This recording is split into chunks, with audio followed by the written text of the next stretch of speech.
저는 오늘 여러분들과 함께 십자가의 길이라는 제 말씀 가지고 함께 은혜를 나누고자 합니다. 예전에 이 말씀을 한번 나눈 적이 있는데요. 여러분들 이집트의 교구였던 활동했던 마카리우스라는 사람이 있었습니다. 이 사람이 하루는 꿈을 꾼 거예요.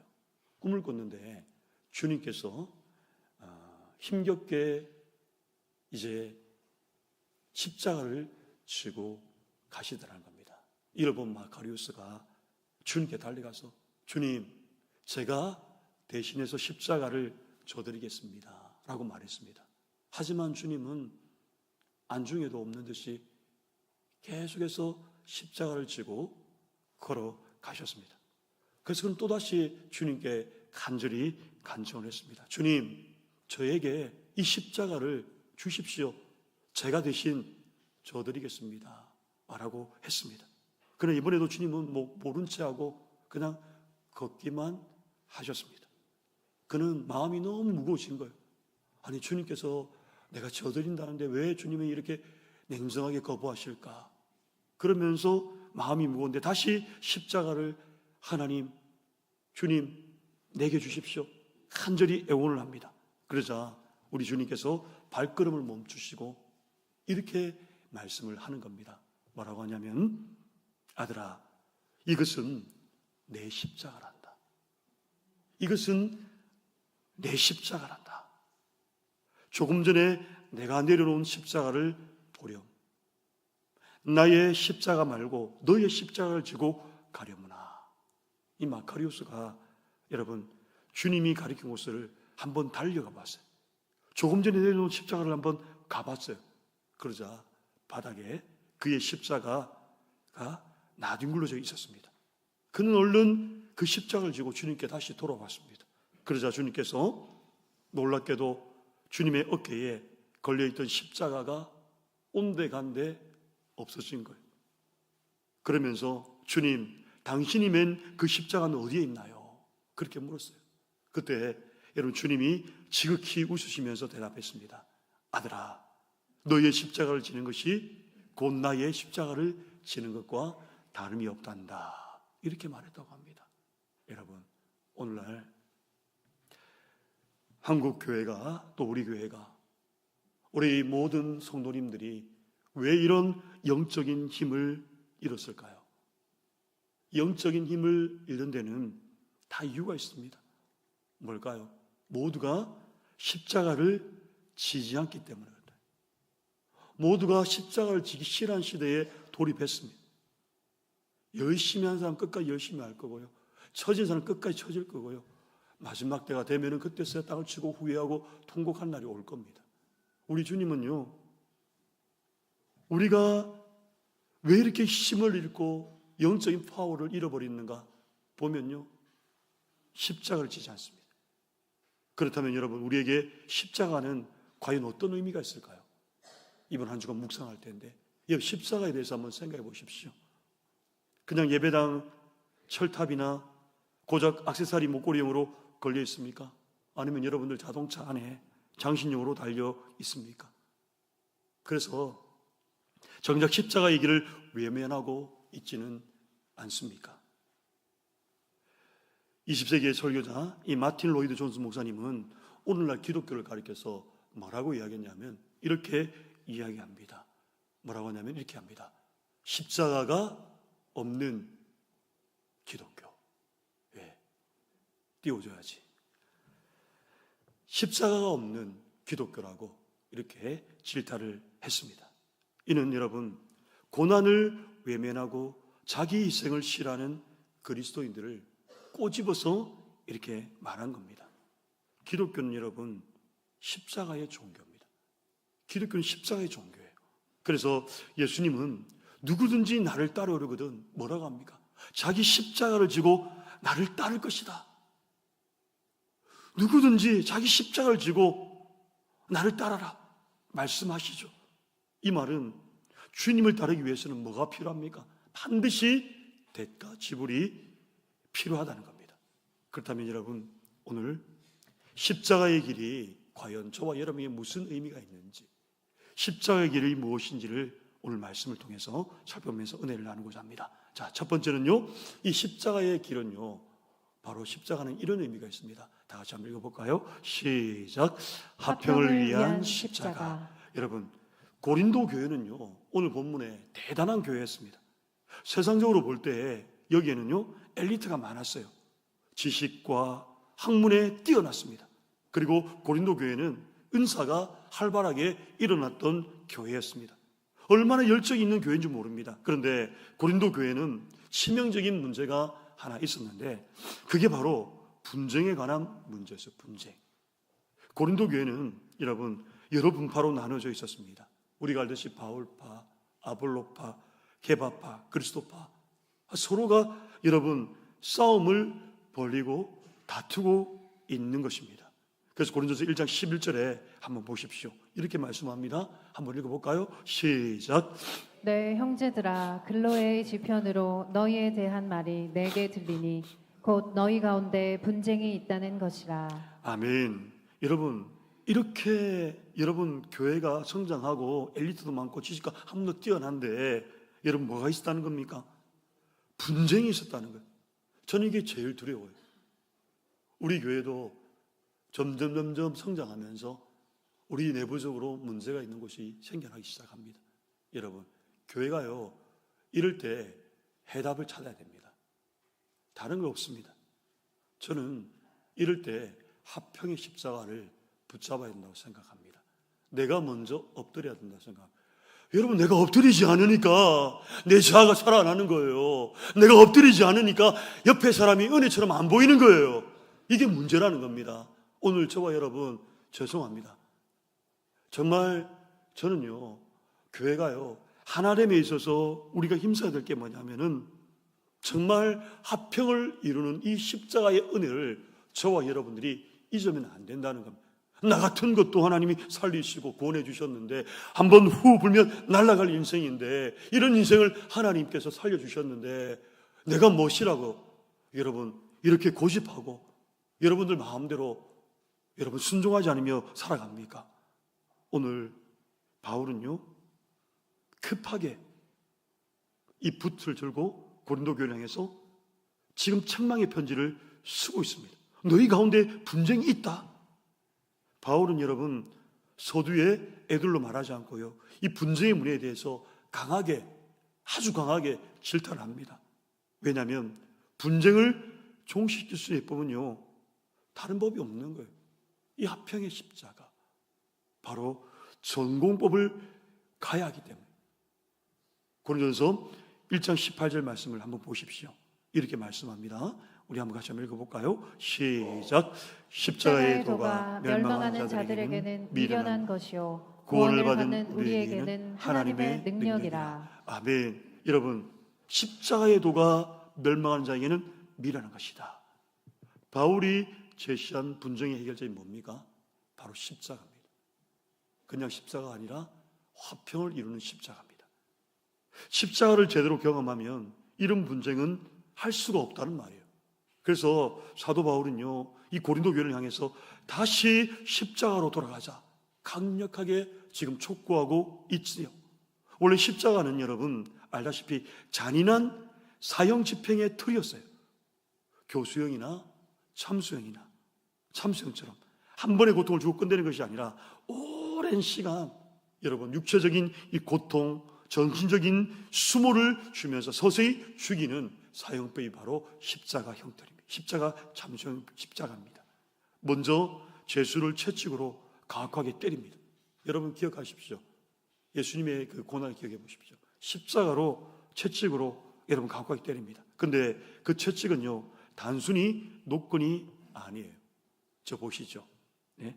채찍 끝에는 여러분 날카로운 이 짐승의 뼈 조각이 있고요. 옆에는 납구슬이라고 되어 있습니다. 철제 갈고리가 여러분 달려 있어서 한번 내리치면요. 여러분 알듯이 패션 오브 크라이스트 봤지만은 거기에 보면 예수님께서 로마 군병이 채찍을 때릴 때에 등에 그때 살점이 있잖아요. 살점이 탁 박혀요. 그냥 우리가 말하는 말을 교육시키기 위해서 그냥 때리는 채찍이 아니에요. 가죽이 아니에요.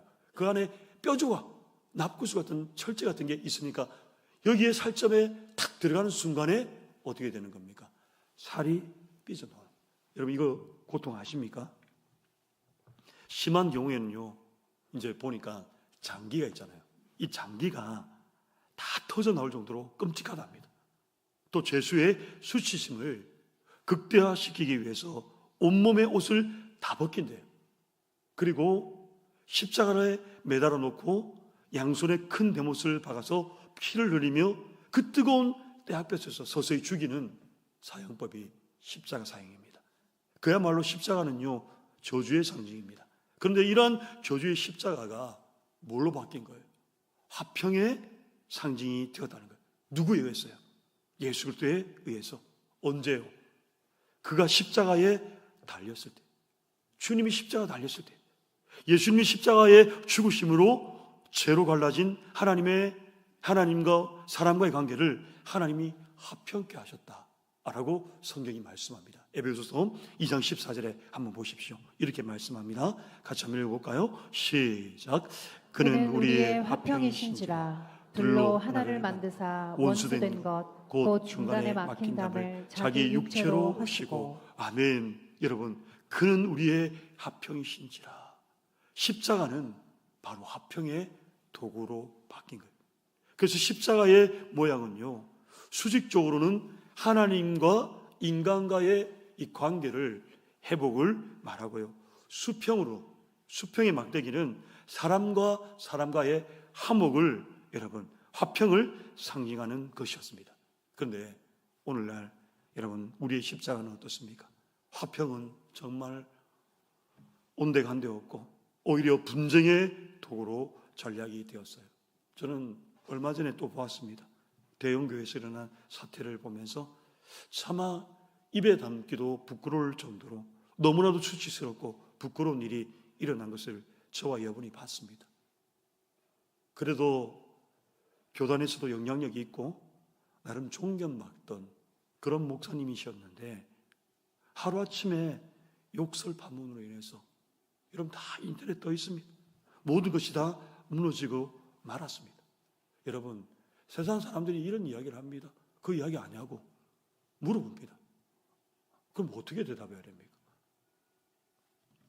이걸 세상 사람들이 보고 여러분 어떻게 지금 생각하겠습니까?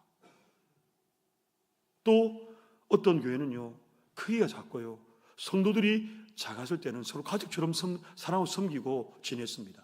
그런데 여러분, 이 교회가 땅을 매입했대요. 땅값이 오르기 전에 시작했습니다.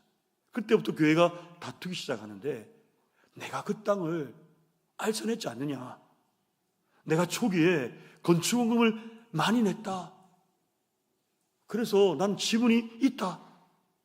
결국 그 교회가 어떻게 됐을까요? 여러분, 법정 다툼까지 가다가 공중분해됐어요. 여러분, 성경은요, 용서받지 못할 죄가 없다고 말씀을 하죠. 어떤 극악한 죄를 저질렀어도 흰눈처럼 희게 될 것이고, 주홍같이 붉은 죄를 지었자 할지라도 양털같이 되리라고 말씀하셨어요. 근데 성경에서 절대로 여러분 사하심을 받지 못하는 죄가 있습니다. 이걸 여러분 아셔야 돼요. 그게 뭐냐면 마가복음 3장 29절인데요. 개역 한글 성경에 보니까 이렇게 이야기합니다. 한번 읽어볼까요? 시작. 누구든지 성령을 회방하는 자는 사하심을 영원히 얻지 못하고 영원한 죄에 처하느니라 하시니. 아멘. 여러분, 성령을 해방하는 자 절대 사하심을 얻지 못한다. 이 말은 성령이 거하시는 교회를요, 갈라놓는 죄는 영원히 사하심을 받지 못한다는 겁니다. 여러분 안에 성령을 해방한 적이 있습니까? 교회를 갈라놓는 죄를 저진 적이 있습니까? 물론 우리 교회는 없을 거라 생각합니다.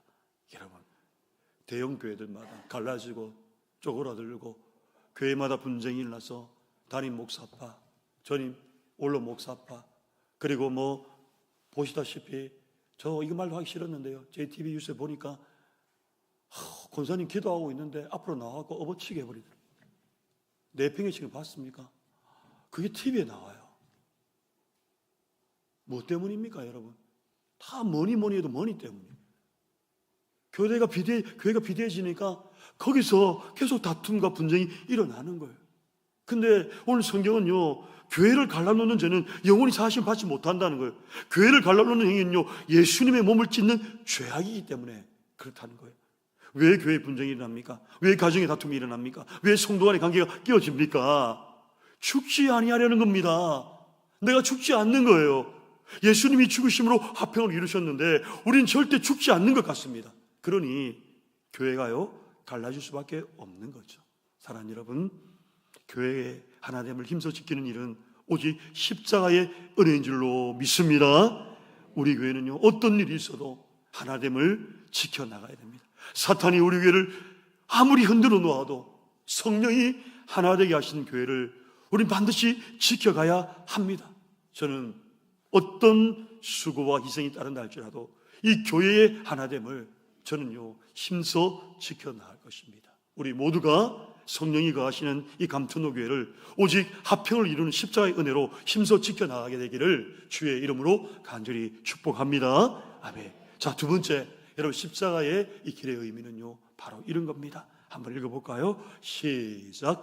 복음을 위한 십자가. 여러분, 진정한 복음은요, 관계에서 시작된다는 말이 있어요. 인간은 죄로 인해 하나님과 관계가 깨져버렸잖아요. 또 사람과의 관계도 깨져버렸어요. 이 관계를 회복할 수 있는 유일한 길이 뭡니까? 오직 십자가의 복음이라는 거예요. 바울도 여러분, 그 복음의 능력을 오직 복음에 있다고 그는 확신을 했습니다. 그래서 여러분, 평생에 이 복음을 전하기로 결단합니다. 심지어 그는 세례를 베푸는 일보다 복음을 전하는 일을 더 최우선에 두었다는 거예요. 고린도전서 1장 17절 말씀인데 우리 한번 읽어볼까요? 같이 읽겠습니다. 시작. 그리스도께서 나를 보내심은 세례를 베풀게 하려 하심이 아니요 오직 복음을 전하게 하려 하심이로되 말의 지혜로 하지 아니함은 그리스도의 십자가가 헛되지 않게 하려 함이라. 아멘. 여러분, 오직 복음을 전하려 하십니다. 기독교의 세례는요, 오늘 하겠지만은 대단히 중요합니다. 예수 그리스도를 나의 구주, 나의 하나님으로 시인하는 공적인 성례가 오늘 성찬식입니다. 세례식입니다. 그러나 바울은 세례도 중요하지만 세례보다 더 중요한 일이 있는데 그게 바로 무엇이랍니까? 복음을 전하는 일이라는 겁니다. 바울은 신학을 집대성한 학자입니다. 당시 유대주의자들도 율법주의자들도 율법을 지키면 축복, 지키지 못하면 저주, 이런 이분법적 논리를 가르쳤습니다. 그러나 예수님이 오시고 율법의 원리가 아닌 은혜의 원리를 예수님께서 선포하신 거예요. 그래서 사도 바울도 우리가 아는 로마서, 고린도전후서, 갈라디아서, 에베소서, 빌립보서, 골로새서, 빌레몬서, 데살로니가 전후서, 여러분 디모데 전후서, 디도스 등 13권, 여러분 신약의 13권의 은혜의 원리의 신학책을 그가 기록을 한 겁니다. 그리고 그는 위대한 설교자였습니다. 그가 가는 곳마다 하나님 말씀을 강론했습니다. 그는 탁월한 신학자요 위대한 설교했던 그가 양보하지 않는 하나가 있었는데 그게 뭐였다는 겁니까? 바로 복음 전도였다. 복음 전도자의 삶을 살아갔다는 말입니다. 그는 여러분 고난이 많았습니다. 알다시피 3번 태장을 맞고요, 1번 돌에 맞고 3번이나 파선을 당하고 강의 위협과 강도의 위협과 동족의 위협과 광야의 위협 여러 번 자지 못하고 줄이고 목마르고 여러 번 헐벗고 굶주리고 견뎌냈습니다. 그 이유는 무엇입니까? 단 하나, 복음 때문에. 그래서 오늘 여러분 고린도서 1장 21절 말씀을 한번 읽어보십시오. 한번 같이 읽어봅시다. 시작. 하나님의 지혜에 있어서는 이 세상이 자기 지혜로 하나님을 알지 못하므로 하나님께서 전도에 미련한 것으로 믿는 자들을 구원하시기를 기뻐하셨도다. 아멘. 여러분, 망한 인생, 죽은 인생이었던 자에게, 소망이 없었던 바울에게 주님이 찾아오셔서 어떻게 합니까? 그를 안아주셨어요. 배역망덕하고 고집불통했던 인생을 도망가면 끝까지 추적하셔서 의의 자리로 세워주셨어요. 바울은 십자가를 경험했기 때문에 복음의 십자가 외에는 다른 구원의 길이 없었다는 것을 그는 알고 있었다는 겁니다. 그러므로 여러분, 우리도 어리석어 보일지 모르겠으나 이 피 묻은 십자가의 복음을 저와 여러분 이번 고난 주간에 우리는 전해야 합니다. 소망이 없는 자에게 어떻게 생명을 줄 수 있습니까? 다른 게 아니더라고요. 복음밖에 없는 거예요. 우리 가족들, 우리 친지들, 여러분 직장 동료들, 지인들에게 우리는 복음을 전해야 합니다. 이 세상에 복음만큼 큰 축복이 없습니다. 자녀들이 좋은 직장에 가고 사업이 잘 되는 것 너무나 복된 일 맞습니다. 그러나 가장 큰 축복은 어둠에 있던 자들이 빛으로 온 거예요. 죽어있던 인생들이 생명으로 나오는 그 축복이 여러분 가장 큰 축복인 줄로 믿으시기를 바랍니다. 교회에서 말하는 이 복과 여러분 세상에서 말하는 복은요 조금 차이가 있습니다. 다릅니다. 거기 보면 해피니스라고 이야기하잖아요. 행복, 그 블레싱이라는 축복이 있습니다. 세상이 말하는 이 해피니스와 축복을 말하는 것은요, 또 이 블레싱은 어원이 달라요. 세상은 해피니스, 해피하다. 또 우리가 말하는 축복, 블레싱, 이 어원이 다릅니다. 해피니스의 어원은요 우연히 일어나다. 그러니까 해펀에서 파생이 됐습니다. 단어적으로 보면 행복은 우연히 일어난다는 겁니다. 오늘의 행복이 내일의 행복을 여러분 보장할 수는 없습니다. 그런데 오늘 행복하지 못한 자가 내일 행복할 수 있습니다. 세상의 행복은 언제든지 가변성이 있다는 말이죠. 그러나 성경에서 말하는 축복은 완전히 다른 거예요. 블레싱. 이 블레싱은요 그 어원이 블리드, 여러분 알죠? 블리드, 피. 이 피를 흘리다 해서 나왔습니다. 축복이란 뭐냐면 피 흘림을 통해서 주어지는 거예요. 예수님이 십자가에서 피를 흘리심으로 전 인류에게 이 축복을 받게 되었다고 이야기합니다. 이것이 여러분 축복의 기원입니다. 그래서 예수 그리스도의 피가 닿는 곳마다 죽은 자가 살아나고 상처받고 고통받는 자가 치료되며 소망이 없는 자에게 소망을 주시는 거예요. 이게 바로 여러분 블레싱이 블레싱. 진정한 축복에서 나온 것입니다. 축복은 여러분 오직 복음 전도를 통해서만 가능합니다. 사랑하는 여러분, 오늘 우리의 삶의 이상이 어디를 가든 피 묻은 이 복음의 십자가의 은혜로 가득 채워지는 은혜가 있게 되기를 주님의 이름으로 간절히 축복합니다. 지금 우리 상황이 첩첩이 막혀 있고 여러분 절체절명의 상황 가운데 있다 하더라도 여러분 이 복음의 십자가가 우리를 살릴 것을 여러분들 믿으시기를 바랍니다. 저는 이 예수님의 십자가가 단순히 저와 여러분 감정적만으로만 이해되고 그냥 감정 호소하는 그런 삶이 아니라 실제적인 우리의 삶을 통해서 구체화되기를 간절히 소망합니다. 오늘 이 본문의 하평의 십자가를 여러분 기억하셔야 돼요.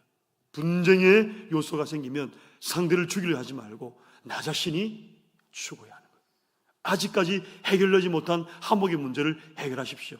그리고 복음의 십자가를 저와 여러분 전하십시오.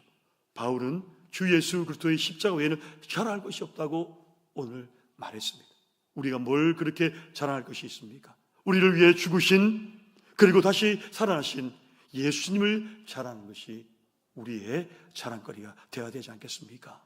오늘 예수님이 가셨던 바로 십자가의 길을 우리도 따라가기를 간절히 소망합니다. 말씀을 마무리하겠습니다. 여러분, 우리는 이번 주부터 이 고난 주간을 여러분들 맞이합니다. 우리가 어떤 길을 걸어가야 할까요? 여러분, 넓은 길, 화려한 길, 세상 길을 걸어가야 할까요? 그런데 우리 주님이 가신 길은 고난의 길입니다. 십자가의 길입니다. 물론 예수님이 가셨던 그 십자가의 길은 비록 나는 걸을 수 없지만 우리에게 주셨던 그 십자가가 가셨다는, 우리에게 주셨던 그 십자가가 가셨다는 겁니다. 도망가지 말고 회피하지 마십시오. 묵묵하게 그 십자가 길을 걸어갈 때 하나님의 영광이 우리와 함께 하신 줄로 믿습니다. 이번 고난 주간 시온님이 지신 주님이 가신 이 십자가 길을 묵상할 때 우리 가운데 이 블레싱의 이 축복이 있게 되기를 주님의 이름으로 간절히 축원드립니다. 아멘.